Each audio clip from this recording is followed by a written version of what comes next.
these verses, I find God's purpose for the male.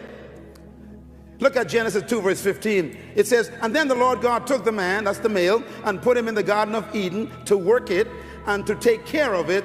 And the Lord God commanded the man, you are free to eat from every tree in the garden, but you must not eat from the tree of the knowledge of good and evil, for when you eat of this, you will surely die, and everything with you. This statement has everything in it a male needs. I have come tonight to show you that God has a very clear purpose for the male, and he didn't hide it. It's right here. Everything in this statement is about the male. He's talking to the male. Only the male is around. The woman is not created yet. The male is receiving all the information. So let's take a look at this verse. Very important, and you want to write this down. First, God says he put the man in Eden. The word Eden is a Hebrew word which means presence. Eden was not a place. That's why they can't find it anymore. Eden was an atmosphere, an environment. No one has ever found Eden because Eden was an environment. It was an atmosphere. And that's what God created for the man to live in.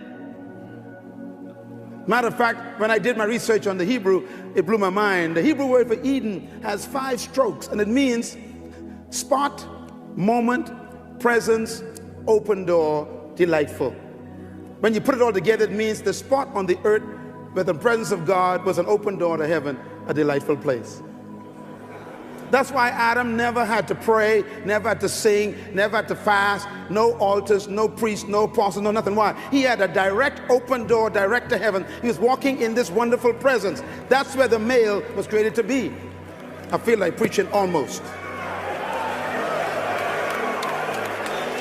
This is very important. Now remember, God did not allow the man to find the garden. It says God grabbed him and put him there. Why?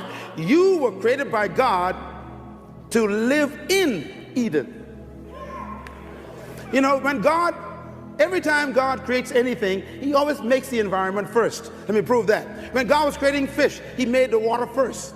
When God was creating plants, he made the earth first. When God was creating stars, he made the firmament first. In other words, he made the environment more important than the product. You still ain't get what I'm talking about. In other words, God made the water, then he made the fish. He made the soil, then he made the plants. He made the firmament, then he made the stars. He made the garden, and then he made the man.